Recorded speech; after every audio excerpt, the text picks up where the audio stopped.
October 1944. The cattle car door scraped open on American soil.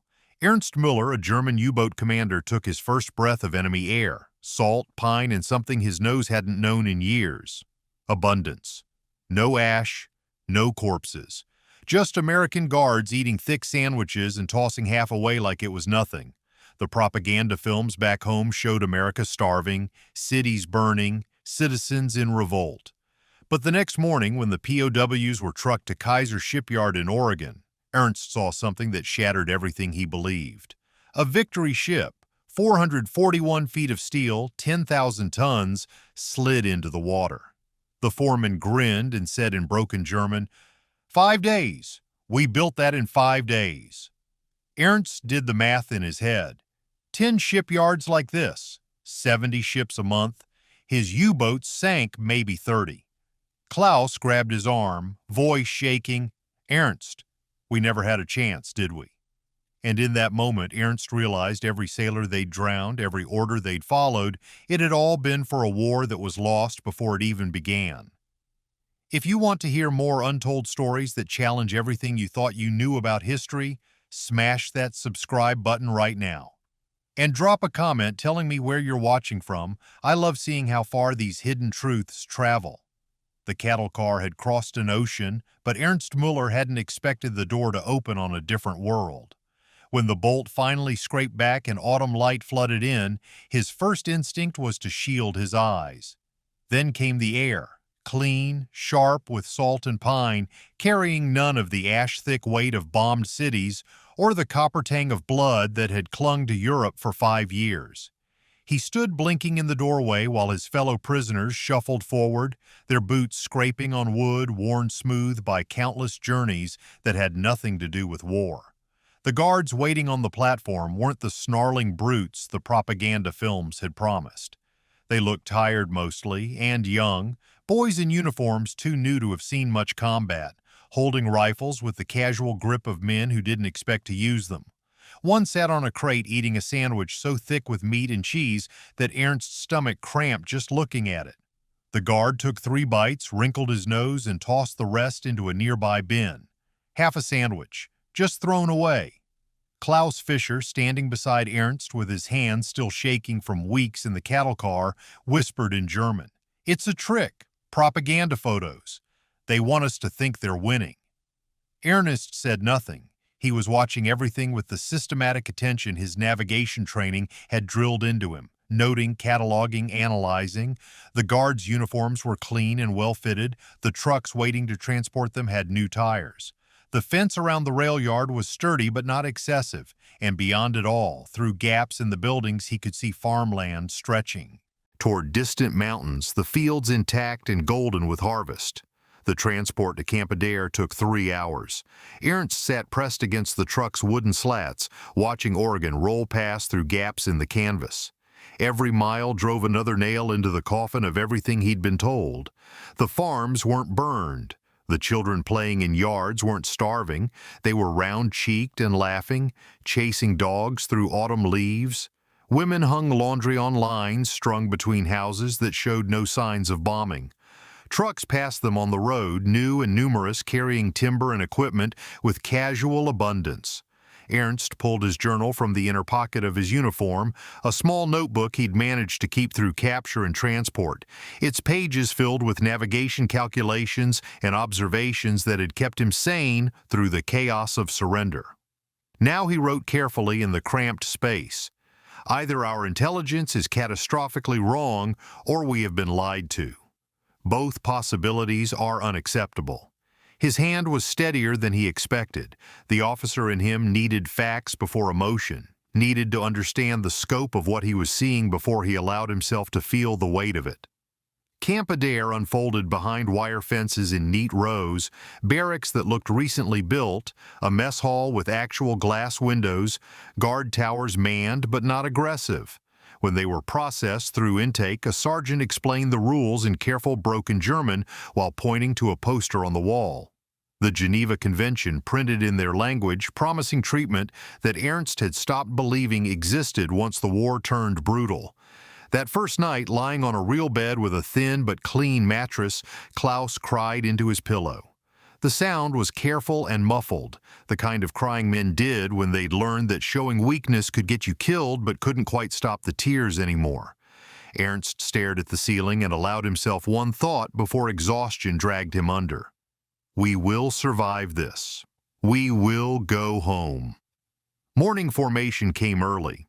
The camp commander, a lieutenant colonel with gray at his temples and eyes that had seen one war already, stood before them with a translator. He explained the labor program, how prisoners fit for work would be assigned to various projects supporting the war effort, how they would receive wages in camp scrip, how letters home would be facilitated through the Red Cross. It was all very organized, very American.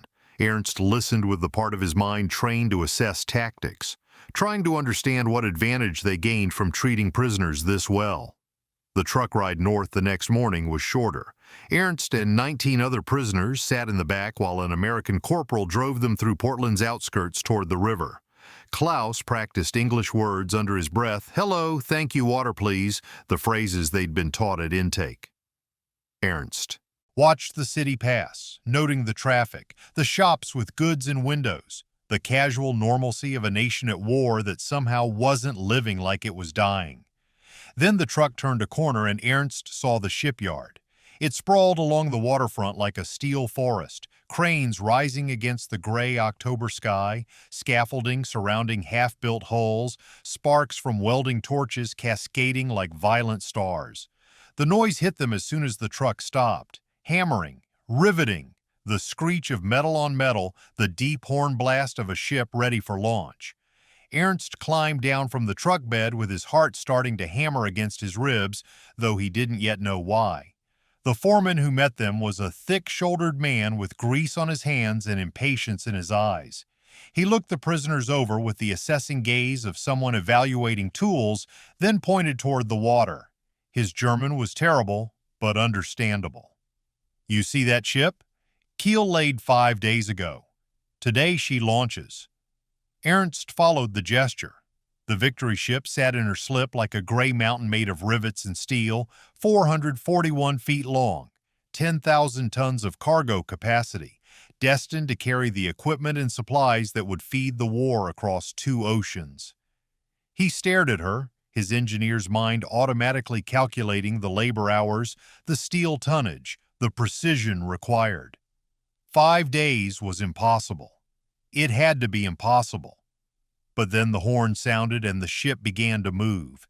She slid down the ways with ponderous grace, her hull kissing the Willamette River in a great surge of displaced water. Workers cheered.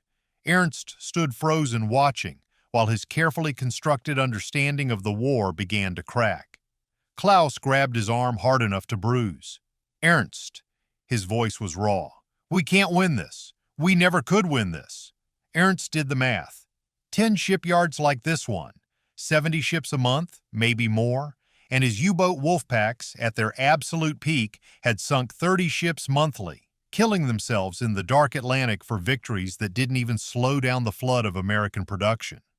Every convoy they'd attacked, every torpedo they'd fired, every sailor screaming in oil-slicked water as his ship went down.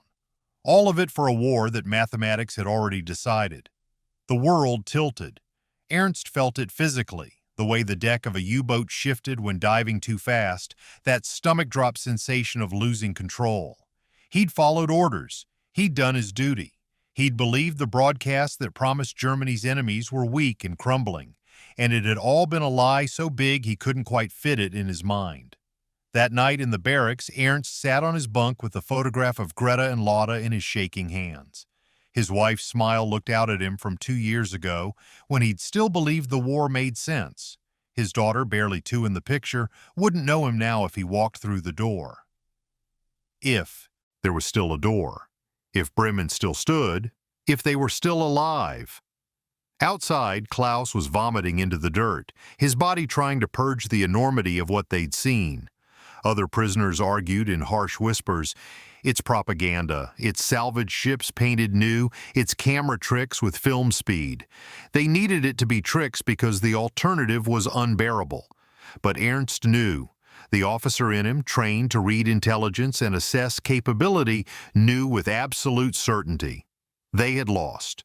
They had always been going to lose, and every death he'd caused had been for nothing except a lie wrapped in a flag. Ruth Chen Henderson arrived at the shipyard on a Monday morning that smelled like rain and hot metal. Her supervisor, a man named Carson who'd worked with her husband before Pearl Harbor, met her at the personnel office with a clipboard and an uncomfortable expression. He asked if she could handle the new assignment, civilian liaison for German POW Detail Number 7. He knew what she'd lost. Everyone at the yard knew. Her husband's photograph still sat on her workbench in a frame made from scrap steel, and she wore her grief like a coat she couldn't take off even in summer heat. Ruth told him she'd manage. The war was there, across 2 oceans. The prisoners were here, and they needed supervision. She didn't tell him about the nightmares or how she'd spent 3 months after the telegram, unable to look at anything German without her hands shaking. She just picked up her welding helmet and walked out to meet the detail. The prisoners stood in a loose formation near the supply shed, 19 men in faded uniforms with POW stenciled across their backs. They looked thin and tired, their eyes carrying the particular haunted quality of men who'd seen their certainties shattered. Ruth's supervisor had assigned her the detail specifically because she was good at demonstrating technique. Her welds were clean and strong, textbook examples that needed no translation. She could teach without talking much, which suited everyone just fine. She set up her demonstration at a welding station, adjusting her mask and firing up the torch without preamble. The prisoners gathered in a semicircle watching as she showed them proper bead technique, the angle of the torch, the speed needed for penetration without burning through. One of them, an officer by his bearing, even in a prisoner's uniform, stepped forward and translated her movements into quiet German for the others. His voice was steady and precise, the kind of voice used to giving orders that people followed. Ernst Müller, she'd learn his name was later. He watched her work with the intense focus of someone trained to notice details, and when she handed him the torch to try the technique himself, his hands were careful and knowledgeable. He understood engineering, she could tell, could read the metal and adjust his approach accordingly. She found herself nodding approval before remembering that approval wasn't what she'd come here to give. But the work was the work. The ships needed building, and these men, whatever they'd done before capture, had steady hands and a desperate need to be useful. Ruth had learned long ago that keeping busy was the only way to survive grief that had no endpoint. Maybe they were learning the same thing. The first week passed in careful distance. Ruth demonstrated. Ernst translated. The prisoners welded and riveted and learned to read the blueprints that governed their days. The American workers gave them wide berth, not hostile exactly, but not friendly either. Everyone was doing a job. Everyone wanted to go home. The fact that some of them had been trying to kill each other a few months ago hung in the air like smoke, visible but unspoken. Ernst noticed everything. Ruth could tell he was cataloging details the way she cataloged weld defects, systematically, unable to stop himself from analyzing. She saw him watching the waste bins where workers threw away half-eaten lunches, saw him counting the trucks that delivered steel, saw him staring at the 3rd Victory ship to launch in the 2 weeks since the detail arrived, his face carrying an expression she recognized from the mirror. The look of someone whose entire understanding of the world had broken and was trying to figure out what shape the pieces made now. By the 2nd week, they'd established a rhythm.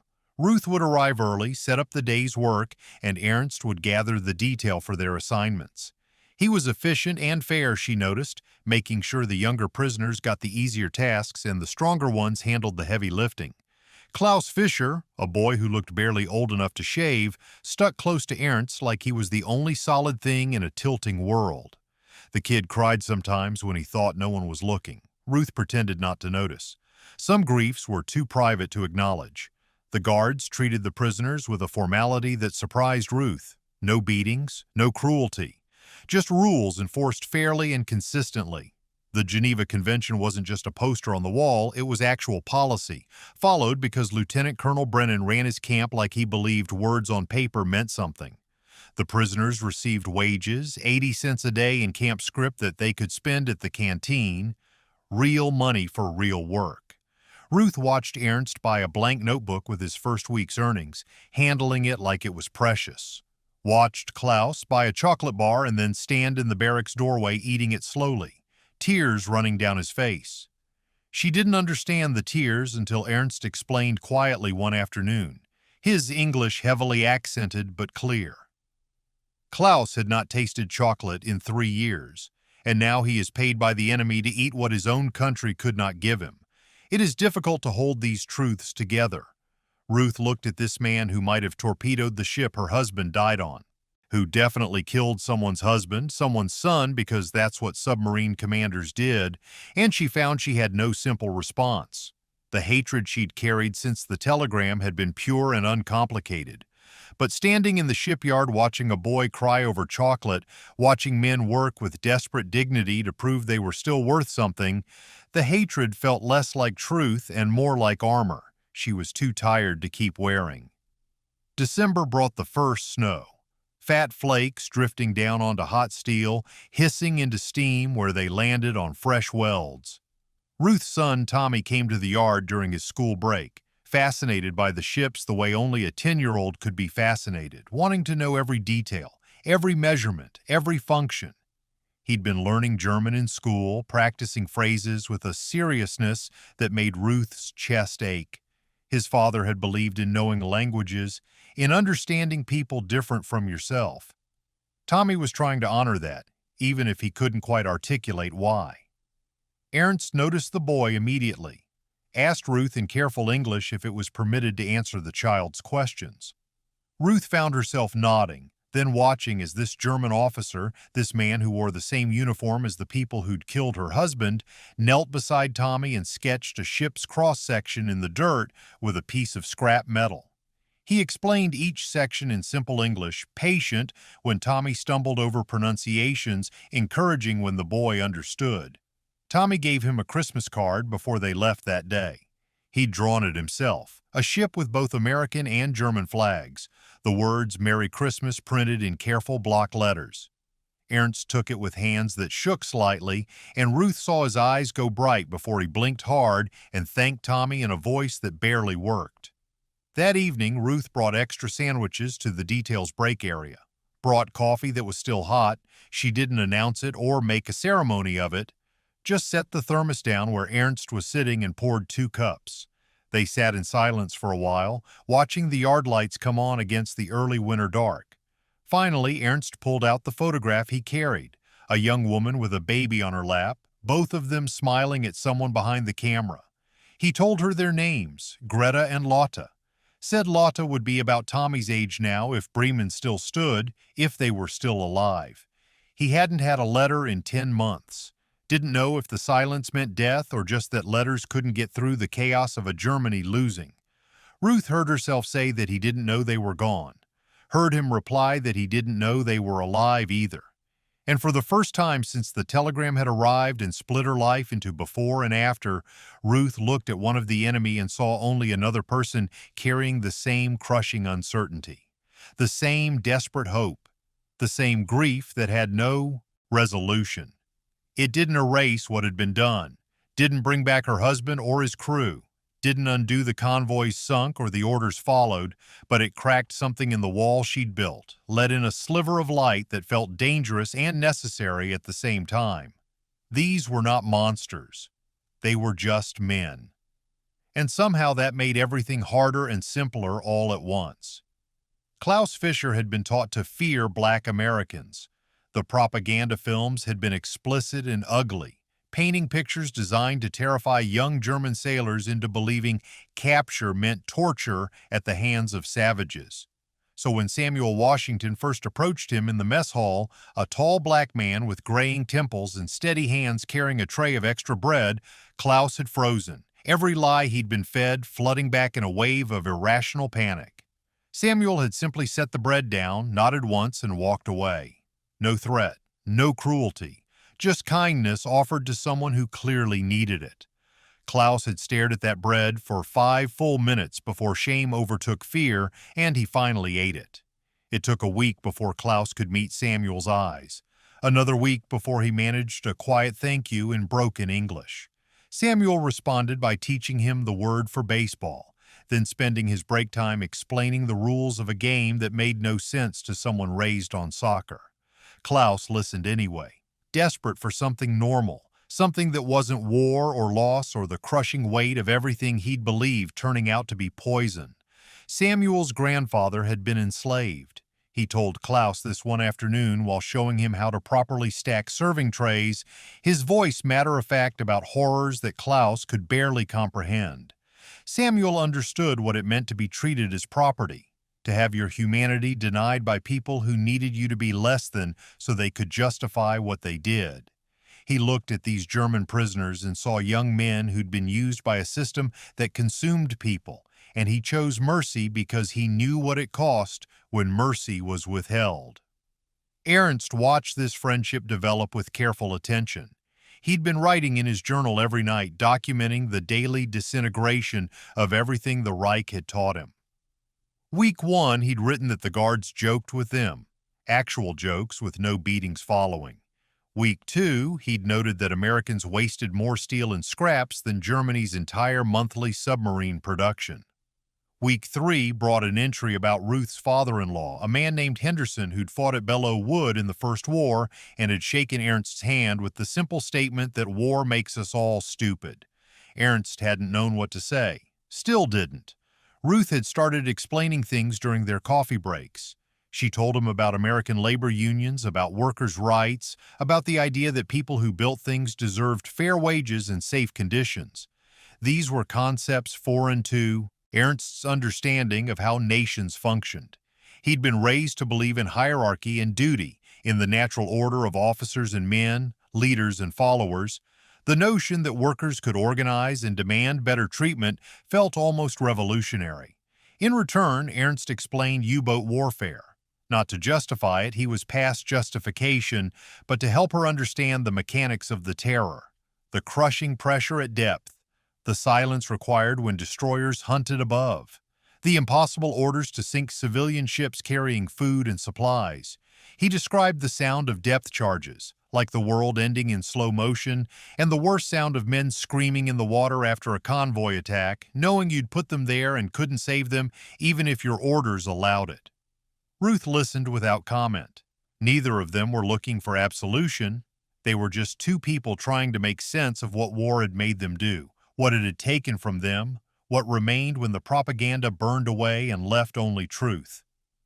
The letter arrived for Klaus on a Tuesday in late January. 8 months since he'd heard anything from home. 8 months of writing letters into a void, not knowing if anyone was alive to read them.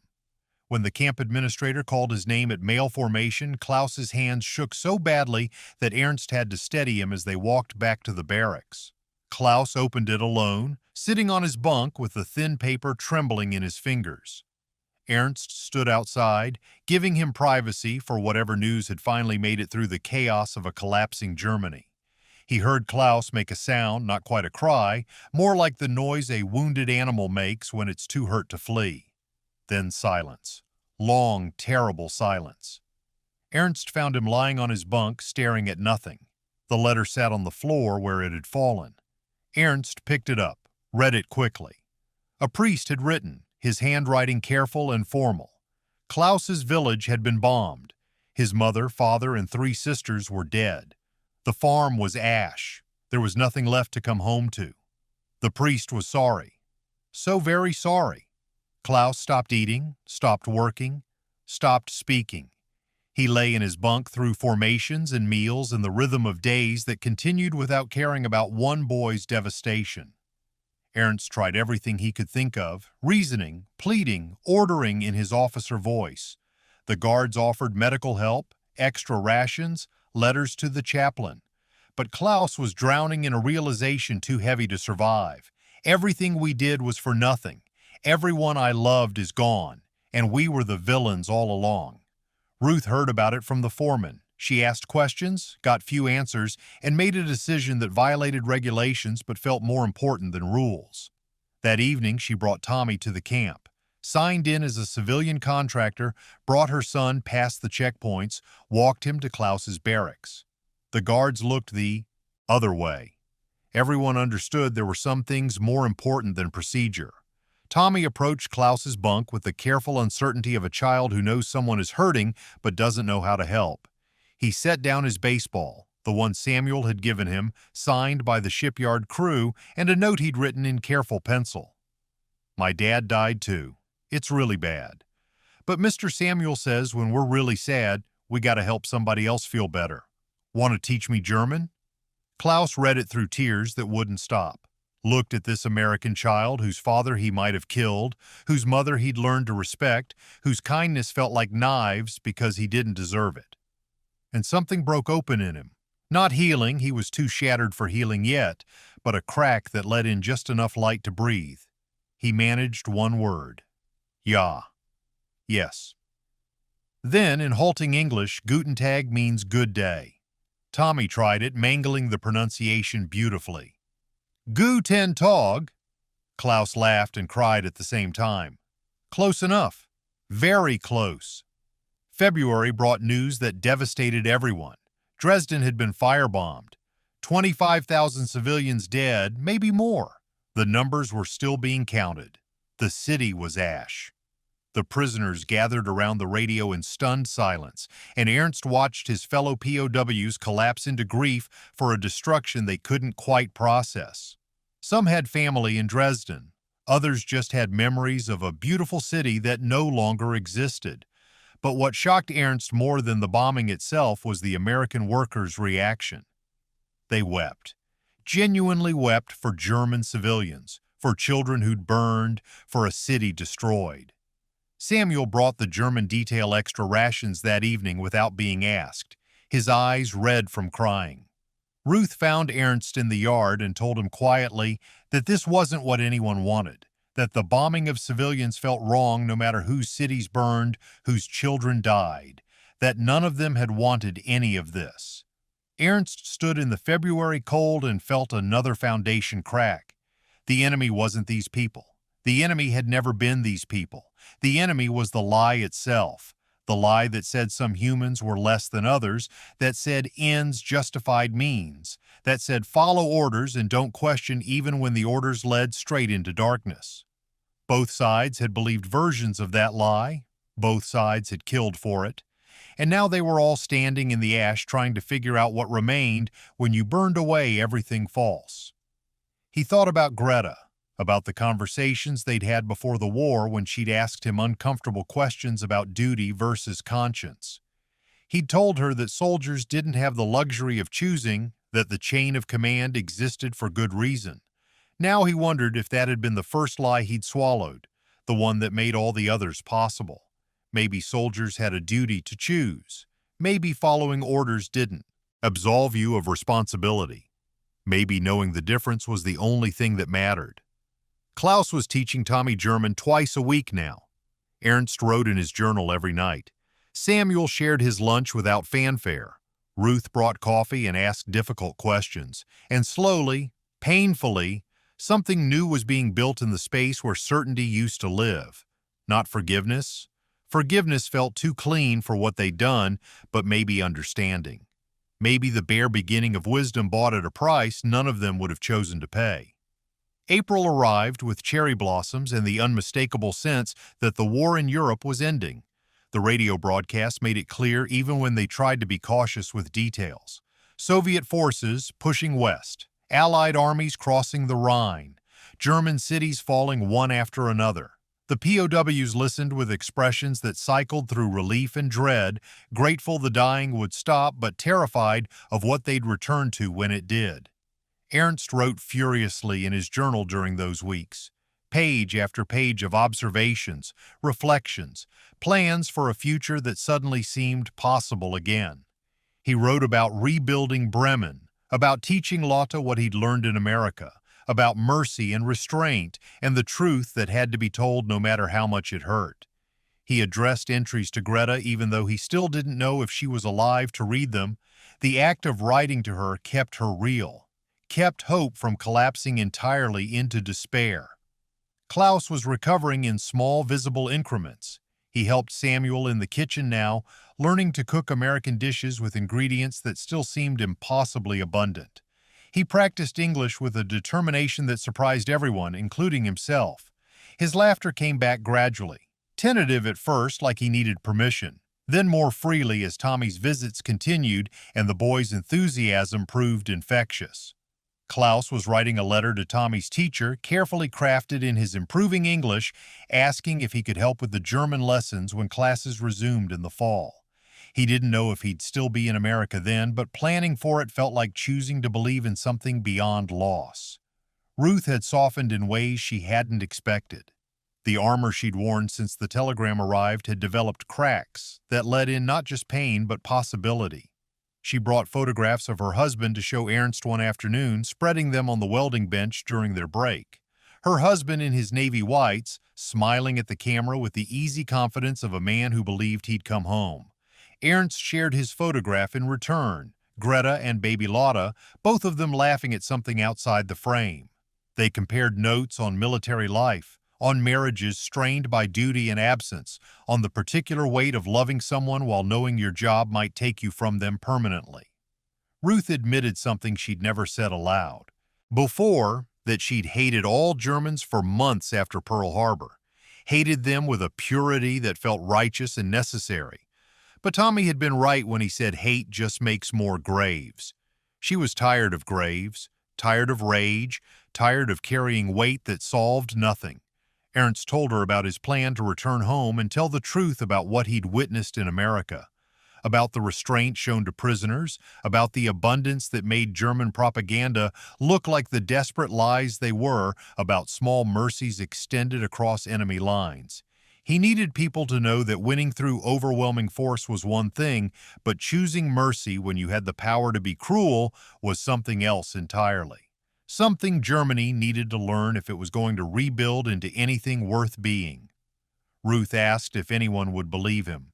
Ernst said he had to try anyway, that Lotta deserved to grow up knowing the truth, even the parts that made her father look foolish for believing lies, especially those parts. The shipyard threw a celebration when the 500th victory ship launched. It was a milestone that felt impossible. 500 ships built since the program started, each one a testament to industrial capacity that had settled the war's outcome before most battles were even fought. The POWs were invited to observe, standing at the edge of the crowd while American workers cheered and horns blasted across the water. Klaus stood next to Samuel, both of them watching the ship slide into the river with expressions of shared wonder. Ernst stood beside Ruth, both of them quiet in the noise. The ship was beautiful in the way massive things built with precision were beautiful, all function and purpose, no wasted motion. It would carry equipment and supplies to rebuild what war had destroyed. It would save lives by ending the war faster. It was both weapon and promise, depending on how you looked at it. Ernst spoke quietly, almost to himself. When we go home, I will tell them what I saw here. The truth of it. Ruth turned to look at him. Will they believe you? He met her eyes. I have to try. The celebration continued around them. Workers passed bottles and cigarettes, slapped each other's backs, savored a milestone earned through months of brutal labor. The prisoners watched from their edge of the crowd, part of the moment but separate from it, still sorting out what it meant to have helped build the tools of their own nation's defeat. Then May 7th arrived and Germany surrendered. The announcement came over the camp radio during a morning formation. The war in Europe was over. Unconditional surrender. The Reich that was supposed to last 1,000 years had collapsed in 12. The POWs celebrated with the desperate relief of men who'd survived something they shouldn't have. The dying was over. They'd lived through it. They could go home. The guards broke out extra rations and the camp felt almost festive for a few hours. Everyone united in the simple joy that the shooting had stopped. Then the reports started coming through. The liberation of the concentration camps, Bergen-Belsen, Dachau, Buchenwald, names that meant nothing at first, then meant everything. The radio described conditions that seemed impossible. Deliberate starvation, systematic murder, bodies stacked like cordwood, survivors who looked like skeletons wrapped in skin. The newsreels arrived days later, and Lieutenant Colonel Brennan made every prisoner in the camp watch them. All of them, no exceptions. Ernst sat in the mess hall with 200 other German POWs and watched footage that destroyed whatever remained of the world he'd known. Mountains of corpses, mass graves, children with vacant eyes, invisible ribs, gas chambers, crematoriums, documentation so thorough that denial was impossible. The Nazis had kept records, had photographed their efficiency, had turned murder into an industrial process. He watched and felt his entire moral framework collapse. Every belief he'd held about fighting for the fatherland, about honor and civilization and defending Germany, it all shattered against the evidence of what Germany had actually been defending. They'd fought for this. He'd torpedoed ships and drowned sailors so the Reich could continue its work of systematically murdering millions. The logic was inescapable and unforgivable. Klaus vomited 3 times during the newsreels, had to be helped outside by guards who looked at him with something between pity and disgust. Other prisoners screamed that it was lies, propaganda, film tricks, anything to not have to accept what they were seeing, but the evidence was overwhelming, undeniable, real. When the newsreels finally ended, Ernst sat frozen in his chair. Klaus was beside him, pale and shaking. Around them, 200 men who'd believed they were soldiers fighting a necessary war now had to reconcile themselves with the truth. They'd been tools of genocide. Willing or unwilling, knowing or ignorant, it didn't matter. They'd worn the uniform, they'd followed the orders, they'd kept the machine running that made the camps possible. Klaus whispered the question Ernst couldn't bring himself to ask aloud. I wore that uniform. I saluted that flag. I believed everything they told us. Oh God, Ernst, what were we part of?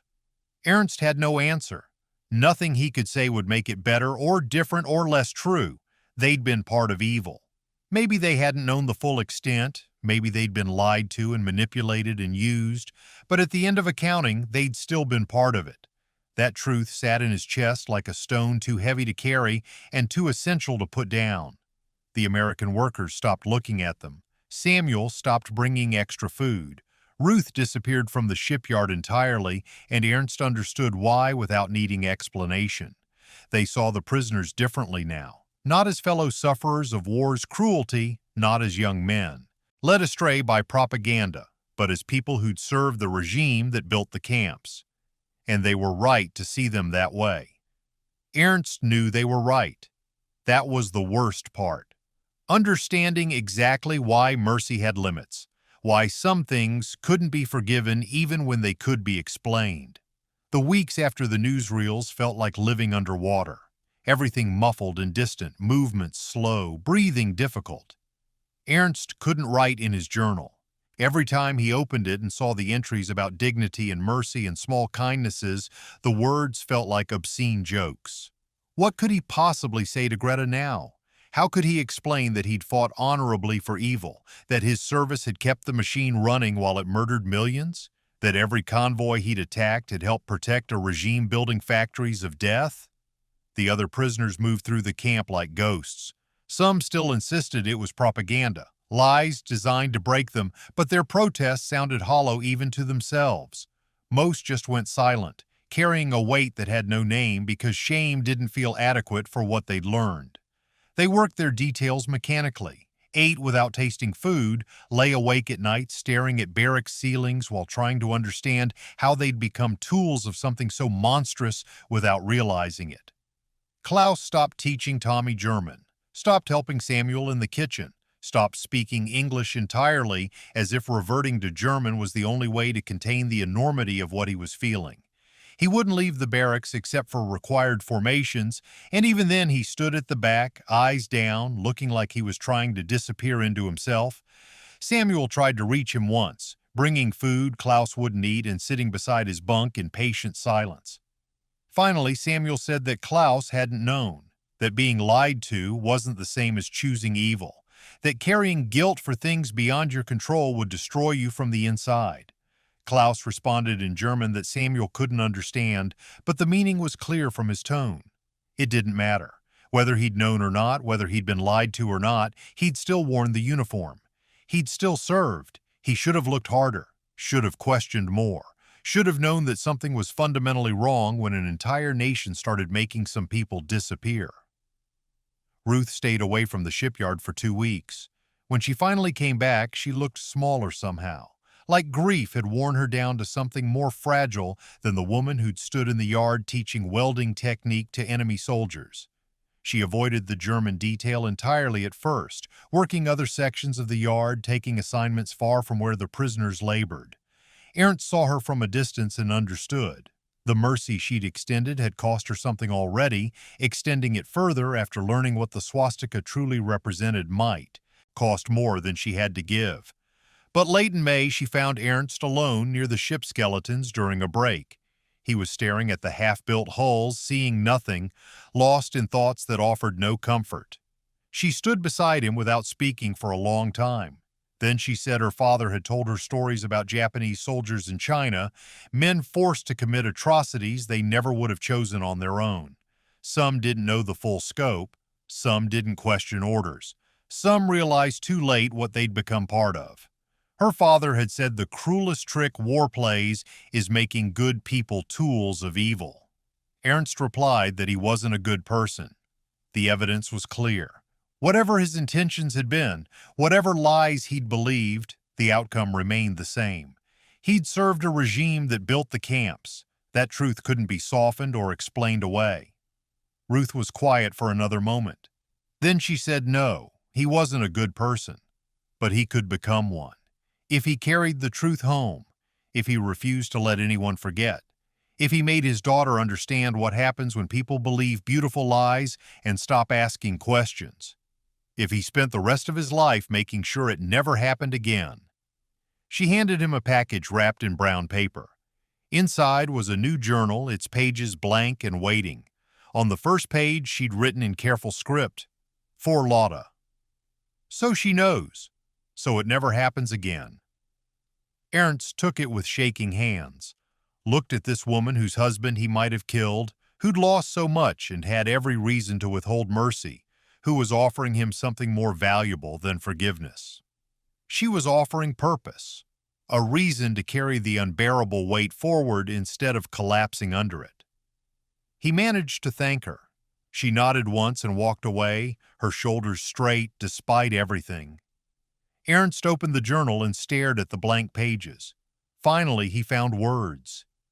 "Dear Lotta, when you are old enough to understand, I need to tell you what I saw. Not to excuse what we did, but to show you what we must build instead." Klaus stood outside Tommy's classroom window one afternoon in early June.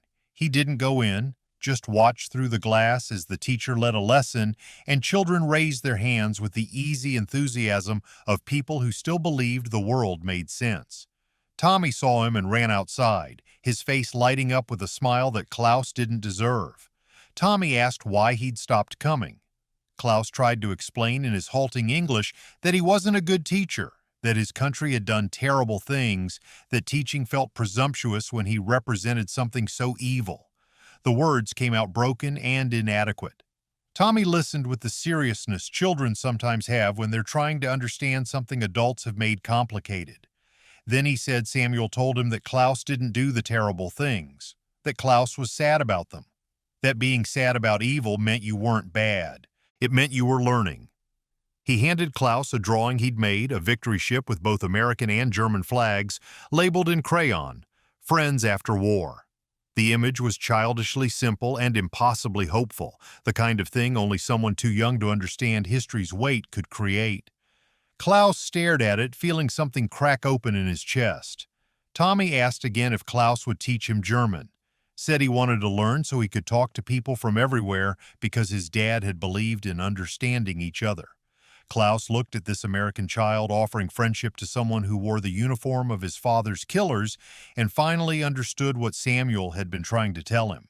Carrying shame was necessary, but carrying only shame was another way of giving up, another form of surrender. He had to carry hope, too, for this child, for a future that might be better if enough people chose to build it. Klaus folded the drawing carefully and put it in his pocket. Said yes. Ja, he would teach. And Tommy grinned and started mangling German pronunciation with beautiful enthusiasm, and Klaus laughed for the first time since the newsreels. Not because anything was fixed or forgiven, but because choosing to help this child learn was choosing something besides despair. It was a small thing. Maybe it would mean nothing. But small things were all anyone had to work with. Repatriation processing began in June. Ernst and Klaus would ship back to a Germany in ruins, to cities bombed flat, to probable hunger and chaos, and a population that would spend generations trying to understand what they'd allowed to happen. Going home meant facing everything they'd learned about themselves and their nation. It meant rebuilding from ash with the knowledge that the ash was partially their responsibility. Ruth came to say goodbye on their last day at the shipyard. She brought a care package, chocolate, cigarettes, canned goods that would be worth more than gold in occupied Germany. She brought a letter for Ernst's wife, carefully written in English, explaining what Ernst had witnessed in America and asking Greta to believe that mercy was possible even between enemies. She brought a photograph of the Victory ship launch with Ernst and Klaus visible in the frame, proof that they'd been part of building something instead of just destroying. She told Ernst to remember what he'd seen when he rebuilt Bremen, to remember that restraint won, that Geneva rules were honored, that enemies became people. To not let Germans forget that in the midst of their own suffering, to carry forward the truth about both what Germany had done and what America had chosen not to do in response. Ernst promised, said Lotta would know, and her children. The truth would outlive the silence. Samuel gave Klaus the baseball signed by the shipyard crew, its leather worn from months of use. Told him good luck and to build something better. Klaus held it like it was precious. This simple toy that represented Americans choosing to see him as human despite everything.